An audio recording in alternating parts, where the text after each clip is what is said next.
En réalité, c'est bien plus complexe que ça. Ouais, Mais en fait, il faut aller vers ce qui fait du bien à tout le monde, trouver les besoins de tout le monde. Et, oui, il y a une grosse analyse derrière, c'est pas si réducteur. Ouais, bien sûr, on va beaucoup plus loin. On va essayer de comprendre un petit peu les angoisses et puis les besoins de chacun. C'est ça qui est dur. C'est pour ça, dans tout ce qui est la thérapie familiale aussi, c'est... Ouais, ça t'intéresse. C'est chouette, c'est intéressant. On peut faire de belles choses. Ouais.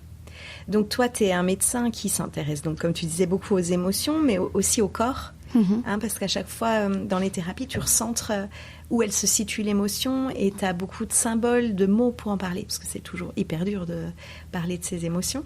C'est en te formant à ces méthodes que tu as pu développer ça. Parce que dans la médecine, globalement, on n'en parle pas de ce lien corps-émotion, si. Pas trop. Pas trop, d'accord. Pas trop, à partir en psychosomatique, tu vois, quand... Voilà, on a quand même beaucoup de maladies psychosomatiques, donc on en parle, mais c'est malheureusement un peu... pas toujours bien vu, et j'aime bien aussi dire aux gens que quand les douleurs sont là, elles s'expriment, quoi. Elles sont là, il faut les prendre au sérieux. Alors même si c'est lié au psycho, tu vois, peu importe. Peu importe à quoi c'est dû, en fait. Est-ce qu'on est tombé ou est-ce qu'on n'est pas bien? En avoir plein de dos, tu vois, ces expressions-là, elles sont là pas par hasard. Ou tu vois, les gens qui font des angines aussi à répétition. Voilà, faut s'interroger aussi un peu sur le lien avec le psychologique.